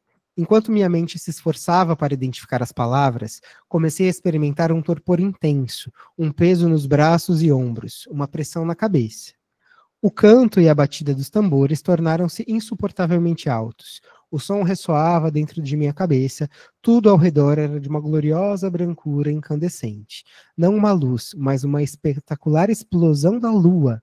E gritei com a beleza da revelação. Então ela está lá na cerimônia, de repente ela vai sendo levada, olha só as formações estéticas, as técnicas estéticas. Ela vai sendo levada pelos tambores, pelos cantos, e ela incorpora na primeira visita dela a uma religião, a essa religião, né? E aí ela fala, o Ungan é uma palavra para sacerdote, disse que eu fora possuída pela deusa Erzuli. Antes dessa experiência, não me ocorrera que a energia invocada pela batida dos tambores e canto pudesse ser tão poderosa, a ponto de superar minha resistência a ingressar num estado de transe. Ou seja, ela estava lá, ela não estava aberta para a experiência, querendo incorporar. Ela estava resistente. E aí olha só o que ela fala depois, que é bem problemático. Como uma inglesa de razoável inteligência e sofisticação, eu teria imaginado, se sequer pensasse nisso, que estaria imune a essa demonstração dos mistérios interiores do OBA. Achei desconcertante ter sucumbido com tanta facilidade. Uma fala bem problemática, né? Porque o que ela está falando aqui é: eu, como uma inglesa inteligente, sofisticada, nunca imaginei que seria levado por esse primitivismo. É isso que ela está dizendo. Ela está sendo profundamente preconceituosa, ela está sendo aqui profundamente colonialista, ela é inglesa, né? Afinal de contas, existem pessoas mais colonialistas que os ingleses? Não. Visão colonizadora total da época, isso mesmo, Lu. Uma pessoa do tempinho dela ali, não uma santa, não uma pessoa iluminada, uma pessoa do tempo e do recorte histórico dela. Mas aí continua, tem mais um pedaço. Aí ela fala assim, aí ela fala que ela foi embora, voltou para o país dela, etc. E aí ela diz que por muitos meses depois, ao me aproximar da fronteira entre o sono e a vigília, podia ouvir à distância o som dos tambores e do canto, como que se esperasse que a deusa escura me envolvesse em seu abraço impregnado de luz outra vez. Mas isso nunca mais tornou a acontecer. Aí ela conta, nesse intervalo de parênteses aqui, que ela foi levada até o trono da pessoa que seria a mãe de santo ali, ela foi adornada, ela foi reverenciada, ela pediu um cigarro, tem todo esse relato dela de passando por essa incorporação. Por que eu acho esse relato da Louise Borne, apesar de muito preconceituoso, muito importante? Por que esse relato dela é muito revelador para a gente entender o que o Gardner fazia no coven dele? Porque, primeiro, ela demonstra um estranhamento absoluto com uma experiência de um transe profundo, com essa ideia de perder a consciência, de perder o controle das ações. Ela fica horrorizada que isso aconteceu com ela, uma inglesa tão nobre como ela, tão esclarecida, passar por uma coisa primitiva dessas. Então, até no jeito pejorativo que ela fala, a gente percebe como o que se praticava no convento do Gardner não tinha nada a ver com isso. Estava muito distante dessa ideia, né? Esse entendimento dela da possessão como uma coisa primitiva, ao qual ela deveria ser imune por ser uma inglesa esclarecida, mostra exatamente o quanto o que se fazia na Wicca daquela época, dentro daquele coven. De novo, a gente está pensando aqui no Gardner, no coven dele, não tinha nada a ver com essa ideia de possessão, ela fica horrorizada. Veja que ela não faz nenhuma comparação, ela começa o capítulo falando assim, o capítulo começa com ela falando assim: sempre que eu viajo para outros lugares, eu procuro conhecer as bruxarias desses lugares. E é nesse espírito que ela vai lá visitar essa cerimônia, querendo entender essa religião, essas práticas, aqui, etc. Mas ela gosta, etc., mas ela fica horrorizada com achar que ela pode ser impactada por essa experiência, ou seja, tudo isso indica que existe um abismo entre essa experiência e as práticas do Coven de Birketwood experimentadas pela Louise Borne naquela época, né? De novo, a gente está falando de um recorte específico das experiências da Louise Borne. Mas ele é importante para entender isso, que o puxar a lua para baixo não era entendido como uma prática de possessão, como uma ideia de perda de controle, como nada disso. Então eu gosto sempre de trazer esse relato da Louise Borne, que eu acho muito importante, porque se o que se fizesse no Coven do Gardner era minimamente parecido com isso, a gente teria na fala dela algum tipo de comparação, a gente teria na fala dela alguma associação, mas o que a gente tem na fala dela é um espanto positivo. Ela até fala depois que fica esperando esse retorno, né, de se sentir tomada pela deusa dessa maneira de novo, mas que isso nunca mais acontece. Então isso é interessante da gente pensar. Tem um outro iniciado do Gardner, que é o Frederic Lamont, já falamos dele lá atrás. Ele é contemporâneo da Louise Borne, ele participou do Coven mais ou menos na mesma época dela, e ele vai falar que o que ele observava no Coven era uma tendência de que as coisas fossem se tornando cada vez mais metafóricas. E com essa tendência das coisas se tornarem cada vez mais metafóricas, ele fala assim: poucas, se é que alguma das altas sacerdotisas, portanto, alcançavam o grau de transcendência de ego que as permitiria verdadeiramente canalizar a deusa quando a lua é puxada para baixo sobre elas. Então, o Frederic Lamont traz esse testemunho de que ele observava que o Coven tinha práticas que eram práticas menos metafóricas no início, em termos de técnicas corporais, etc., e que à medida em que as coisas vão se tornando mais metafóricas, ele vai percebendo esse decaimento nas experiências de transe. Mas o Gardner fala o seguinte, o próprio Gardner já falou disso antes, ele falou assim, ó, as bruxas perceberam que essa comunhão não acontece todas as vezes que alguém assume a posição da deusa, mas logo perceberam que fazendo desse modo, ou seja, praticando o ritual de puxá-la para baixo, elas começavam a receber vibrações que cresciam cada vez mais de intensidade quando o transe vinha, ou seja, o que o Frederic Lamont vê como uma falha, né, um problema, o Gardner já disse que é uma coisa observada, que nem todas as vezes que se puxa a lua para baixo, essa comunhão acontece. Esse estado alterado de consciência acontece. Num outro trecho do Gardner, que ele está discutindo o uso dos incensos pelas bruxas, ele fala assim: as bruxas usam incenso em grande quantidade. É um cheiro poderoso e eu acho que, como o incenso, pode fazer algum efeito em pessoas sugestionáveis, o que eu não sou. Mas parte da intenção é causar um deslocamento do centro de consciência, ou seja, mais uma técnica estética aqui, mais uma técnica sensorial de alteração de consciência. A melhor tradução para esse êxtase é levando alguém para fora de si mesmo, levando-o em comunhão com o Deus. Mas para atingir esse estado, a lustração, purificação cerimonial, é ao menos aconselhável. Ela é, na verdade, tanto a limpeza interior como a exterior. A velha doutrina da penitência, limpar a alma tanto quanto o corpo. Apenas desse modo o corpo está preparado propriamente para que a deusa desça e inspire o seu adorador. Então o que o Gardner está dizendo aqui é que algo que facilita esse processo de transe, de alteração de consciência, são esses processos de purificação interior. Aqui ele está falando bastante de elementos que são neoplatônicos. Ele vai dizer que a filosofia das bruxas é uma filosofia neoplatônica, que também é um tema que a gente não vai conseguir aprofundar aqui, mas essa ideia de que uma purificação espiritual, um refinamento espiritual, facilita esse transe de acontecer. A Júlia está falando, existe uma diferença muito distinta no candomblé, por exemplo, quando se incorpora um orixá, o mesmo tem uma comunicação não verbal, verdade, é um outro ponto de diferença. Aqui a ideia é de se produzir uma fala, né, e no candomblé é uma comunicação não verbal. Então, já que o Gardner fala isso, que nem sempre que puxa a lua para baixo a deusa vem, de que isso depende de uma preparação interna, de uma purificação do corpo e de uma purificação da alma, ou seja, de um refinamento da personalidade, de um trabalho interno, será que o transe, o oráculo, ele é o único ou o principal objetivo de puxar a lua para baixo? O spoiler, eu vou dizer que não, não é. Puxar a lua para baixo não é simplesmente a produção de uma fala espontânea pela sacerdotisa. Vamos trazer aqui uma fala do Gardner que vai mostrar um pouquinho disso, né? Lembrando que o Gardner vai trazer essa ideia da dramatização do ritual encenado como uma técnica religiosa.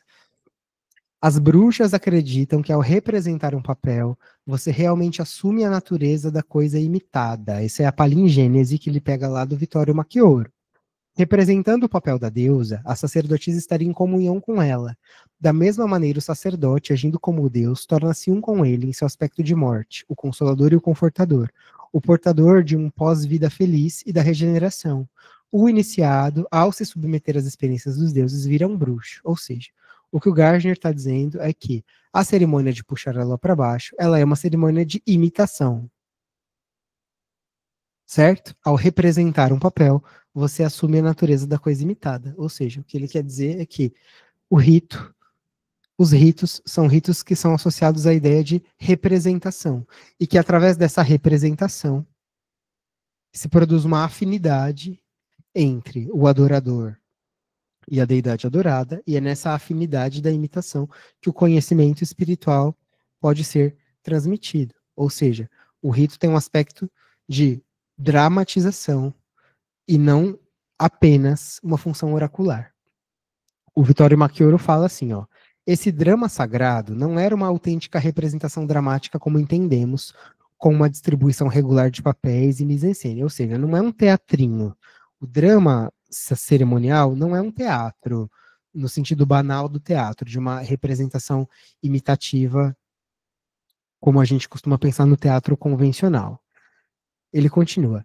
Não tratava-se de uma encenação objetiva, da qual o iniciado era um espectador. Pelo contrário, era a repetição daquilo que, de acordo com a tradição, tinha sido realizado pela deidade. Esse drama subjetivo, preparado por meio da instrução preliminar, intensificada pelo efeito das imagens e dos símbolos, e acompanhado por visões e sugestões estáticas, conduzia o iniciado, que era ele próprio o ator, à comunhão com a deidade, a palingênese, ou seja, o rito, ele é justamente esse rito de se submeter o iniciado, nesse caso a sacerdotisa, a esse processo de uma imersão estética na figura da deusa. Então, a cerimônia de puxar ela para baixo, ela possibilita diferentes experiências religiosas para os presentes. Então, vamos pensar aqui numa cerimônia de puxar ela para baixo, onde não se tem a produção de um oráculo, de uma fala inspirada. Vamos pensar numa sacerdotisa que vai recitar a carga da deusa. Então, o que acontece com a sacerdotisa? Qual é a experiência da sacerdotisa? Ela vai vivenciar uma experiência estética de imersão na figura da deusa. Então, primeiro ela vai ser adornada com joias e instrumentos da deusa. Ela se torna fisicamente a deusa, certo? Ela tem uma posição, como a gente está vendo aqui, a Lois Borne, ela tem suas joias, tem os seus instrumentos, então ela vai ser corporalmente identificada como a deusa. Aí, sobre ela, o sacerdote vai fazer invocações para a deusa descer, identificando-a como a deusa, afirmando que a partir daquele momento, essa mulher se torna a própria deusa. Os membros do coven, por sua vez, as outras pessoas presentes, reverenciam essa sacerdotisa como a presença viva da deusa. Ou seja, eles sustentam uma experiência de deificação da sacerdotisa. E isso vai produzir para a sacerdotisa não necessariamente uma experiência oracular, mas uma experiência estática. Quando eu falo experiência estática, eu estou usando algumas características, algumas categorias aqui, que são categorias acadêmicas, né? Lembrando que esse texto meu todo é um texto acadêmico, de experiências religiosas. E a gente define experiência estática como uma experiência de imersão na deidade. Então, algumas pessoas vão ter uma experiência estática que vai ser uma experiência de fusão, em que elas vão se sentir como a deidade, como participantes da natureza da deidade. Para outras pessoas vai ser uma interação com a deidade. Às vezes é até um êxtase sexual, né? Tem várias pessoas que relatam, até no cristianismo mesmo, a gente tem vários relatos, né? Santa Teresa d'Ávila, de um êxtase sexual. Então aqui é estática nesse sentido de êxtase. Então, quando uma sacerdotisa é submetida à experiência de puxar a lua para baixo, mesmo que não se produza um oráculo, mesmo que não se produza uma fala espontânea num estado alterado de consciência, o que a gente tem? Uma experiência sensorial de identificação dessa mulher com a deusa. Ela é tratada como a deusa. Ela produz uma fala, inspirada ou não. Ela é a deusa naquele momento. Isso dá para ela uma experiência de imersão no próprio mito da deusa, em ser a deusa naquele momento, em ser tratada como a deusa naquele momento. E essa é a experiência de palingênese para a sacerdotisa. Então, a sacerdotisa que passa por essa cerimônia está ela mesma tendo essa experiência que o Gardner chamava de palingênese, que o Vittorio Macchioro chamava de palingênese, que é essa aproximação com a essência da deusa por um processo de imitação, de representação, de aproximação, de simpatia, né? Simpatia nessa ideia de semelhantes se afetam. Então, ao se tornar parecida com a deusa fisicamente, ao ser tratada como a deusa fisicamente, a consciência dela se aproximaria da consciência da deusa. Então, ela tem uma imersão estética na experiência da deusa. É isso que, de uma maneira bastante crua, puxar a lua para baixo quer proporcionar para a sacerdotisa. Mas não tem só a sacerdotisa ali, a gente tem o coven, a gente tem as outras pessoas que estão ali reverenciando-a como a deusa. O coven exerce um papel importante aqui, que é um papel de sustentação da experiência. Então, o que acontece para o coven? O coven tem a visão da deusa encarnada. O coven tem a visão da sacerdotisa transfigurada, enquanto ela está lá tendo a sua experiência de êxtase, de identificação com a deusa. Então, enquanto ela tem uma experiência de se sentir como a deusa, o coven tem uma revelação sensorial de ver a deusa, de poder ouvir a deusa. Então, o coven reverencia a deusa não como uma abstração, mas como a materialidade da deusa no corpo da sacerdotisa. O corpo da sacerdotisa se torna o corpo da deusa naquele momento. Então, o coven vê a deusa se materializa para o coven. E o coven ouve uma mensagem modulada pela experiência da sacerdotisa. E lembrem que aqui eu estou falando de uma sacerdotisa que vai recitar a carga da deusa. Mesmo uma sacerdotisa que vai recitar a carga da deusa, que não está trazendo palavras espontâneas, pensem nisso. Ela está passando por essa experiência de identificação com a deusa, isso está suscitando nela determinadas experiências emocionais que são sustentadas pelo ambiente do ritual, pelo incenso, pela música, por toda a dinâmica do ritual, por toda a sustentação estética do ritual. Mesmo que essa sacerdotisa entoie a carga da deusa, vocês acham que ela sempre vai entoar a carga da deusa da mesma forma? Claro que não.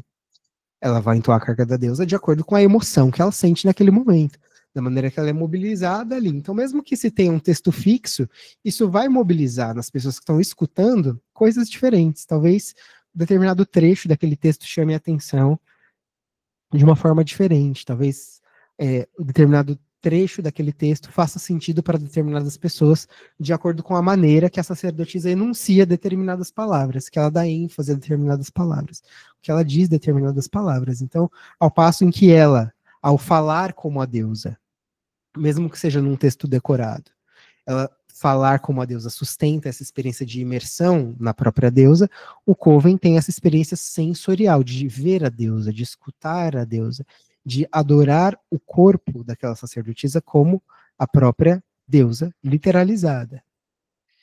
E aí, se tiver uma experiência de oráculo, se tiver uma experiência de fala coletiva, se essa mulher se sentir mobilizada a falar alguma coisa que seja diferente, que seja específico, a gente tem um outro tipo de experiência, que a gente chama de experiência de revelação, que é essa experiência da profecia, né? Então, a sacerdotisa pode falar por palavras espontâneas e inspiradas, o coven ouve e é afetado pela inspiração da sacerdotisa, então percebem que não tem puxá-lo para baixo só com a sacerdotisa ou só com o coven, como um depende do outro, como um proporciona uma experiência religiosa diferente para o outro, né? Então, o coven ouve e é afetado pela inspiração da sacerdotisa, e os membros do coven a reverenciam como a presença viva e encarnada da própria deusa, ou seja, um processo de deificação da sacerdotisa. E isso vai produzir uma experiência de revelação. Então, a gente está diante de uma experiência coletiva. Então, a pessoa que passa pela cerimônia de puxar a lua para baixo, ou se a gente pensar num homem que está passando pela invocação do Deus, essa pessoa está treinando um tipo de experiência, enquanto que as outras pessoas têm uma outra experiência, de uma outra posição. E aí, se a gente pensar que são os graus mais elevados que passam por essa experiência, a gente tem uma experiência de dois lugares. Por um recém-iniciado, a gente tem primeiro essa experiência de ver, de ouvir, e depois existe um segundo momento da experiência, um segundo momento do treinamento, que é vivenciar essa experiência do outro lado, como a pessoa que passa por esse lugar da imitação, da dramatização, da identificação, e que pode produzir um oráculo ou pode não produzir um oráculo. Na verdade, isso é, de alguma maneira, secundário aqui, né? Por isso que o Gardner falava que nem sempre que se invoca a deusa vem nesse sentido de ter uma transmissão das palavras. Veja que ele não está falando assim, mas aí se a deusa não vem, a gente tenta até ela vir. O que ele está dizendo é que isso pode acontecer, mas o ritual não é considerado eficaz apenas se isso acontece. Então, isso é uma possibilidade, é um elemento. Mas a gente não pode reduzir esse rito, a gente não pode reduzir a ideia de puxar lá para baixo simplesmente a uma ideia do oráculo de falar, de produzir uma mensagem. Existe um outro processo espiritual aqui muito mais complexo e que o Gardner vai ancorar nos cultos de mistério, com essa ideia da imitação, da representação da deidade. E o que a gente também pode inferir daqui é que esse é um processo contínuo. À medida em que a sacerdotisa vai sendo submetida a essa experiência repetida às vezes, ela vai passando por aquele processo de refinamento que o Gardner menciona, e essa experiência pode se intensificar. Certo? Então, portanto, chegando ao final aqui da nossa fala, puxar a lua para baixo é uma cerimônia que visa proporcionar à sacerdotisa a experiência da palingênese, ou seja, a imersão estética na figura da própria deusa. É uma técnica estética. A cerimônia é eficaz quando dá à sacerdotisa uma experiência estática, faz com que a sacerdotisa se sinta como a própria deusa, e dá ao coven uma experiência sensorial. A sacerdotisa se torna a mídia que materializa o transcendente, que torna a deusa presente no círculo naquele momento. E a experiência de revelação, que seria o oráculo espontâneo, ela é um produto possível, mas nem sempre presente ou mandatório. Então, essa é uma maneira da gente entender a cerimônia de puxá-lo para baixo à luz dessa ideia do culto de mistério e da palingênese. Tudo isso depende de técnicas estéticas e sensoriais, aquilo que a Birgit Meyer chamou de formações sensacionais, que são as técnicas rituais. Então, o ambiente adequado, a performance dramática do ritual, as técnicas físicas que são usadas para trabalhar o poder. Então, toda a materialidade de como o corpo é usado tem um papel fundamental na produção não só dessa cerimônia de puxá-la para baixo, mas da cerimônia religiosa como um todo. E essa reprodutibilidade das sensações, que é como a construção estética pode produzir as experiências religiosas, só podem ser transmitidos por uma via do corpo. Tá errado aqui, não é vida de ter errado, por uma via do corpo. Corpo é mídia e mediação. Então, como é que se aprende a fazer tudo isso? É vindo aqui, ouvindo o Flávio falar por 2 horas? Não, não é assim que se aprende. Como é que se aprende? No círculo, né? Conhecendo as sensações, aprendendo a produzir as sensações, aperfeiçoando a técnica de produção das sensações e repetindo a experiência como um aprimoramento da técnica, ou seja, são experiências que só podem ser vivenciadas no lugar da prática, que não podem ser transmitidas pela palavra, que não podem ser reproduzidas pela textualidade. E aí, para terminar, quando eu escrevo esse texto, é um texto que eu estou redigindo no momento, esse artigo, isso me faz pensar em algumas perguntas, assim, né, que a gente pode ter como ideias. A gente está falando aqui do primeiro formato da Wicca, da primeira tradição de Wicca, como a Wicca surge. E depois que a Wicca se populariza e se desinstitucionaliza, onde a gente tem uma série de outras tradições que não vão trazer essas noções de culto de mistério, etc. Como é que tudo isso fica nessas outras tradições, né? Então, como seria estudar puxar a lua para baixo em outras tradições que não fazem esse caminho do raciocínio do Gardner, mas que possuem essa cerimônia também? Como é que essas outras tradições vão explicar isso? Como é que elas vão entender isso? Uma pergunta que a gente pode fazer para pesquisas futuras. E na prática solitária, né? Em que o conhecimento não é transmitido por essa via da estética. Originalmente, na Wicca Gardneriana, não tinha um treinamento. Hoje, na Wicca Gardneriana, cada coven cria o seu próprio treinamento. Não existe um treinamento padronizado da tradição como um todo, né? Mas, originalmente, o que os primeiros membros do coven do Gardner falavam é que o treinamento era um treinamento de imitação. Ou seja, a gente vai lá, a gente vive o ritual, a gente experimenta o ritual e a gente aprende na prática como essas sensações, essas técnicas são construídas. Então, originalmente o treinamento era o quê? Era o ritual, era a prática, não era um treinamento, uma instrução formal, etc. Mas e aí, como é que fica na prática solitária tudo isso, né? se a gente não tem mais uma transmissão do conhecimento por essa via da experiência com quem aprendeu antes. E como é que essa popularização da Wicca no mercado editorial, com o boom dos livros que a gente tem na década de 60, 70 em diante, em que quase todo mundo aprende Wicca pelos livros, né?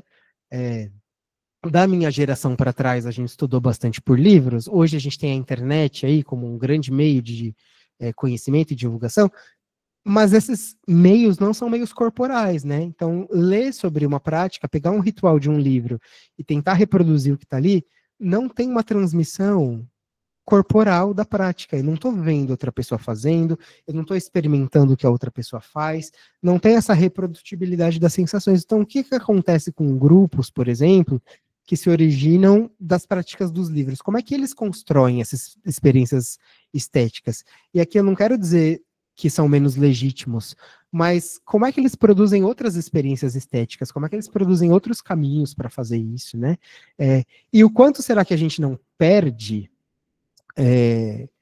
quando a gente tem uma prática que é baseada só no livro, né? Não porque a gente perde porque tem uma prática melhor ou pior, mas quanto o texto ele é limitado no sentido de transmitir um conhecimento religioso que é da experiência. O texto funciona muito bem para religiões que são religiões da fé, que são religiões dogmáticas, em que você precisa professar sua fé numa coisa, numa doutrina, num conjunto de crenças.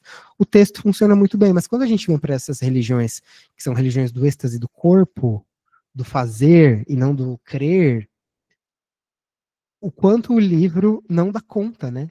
E a gente costuma dizer muito que a Wicca não é uma religião do livro, as religiões do livro é o cristianismo, o judaísmo, o islã, que são as religiões que têm um livro sagrado, mas quanto a gente também, né, olha aqui atrás de mim, quanto que a gente também não é louco do livro, a gente não aprende muito pelo livro.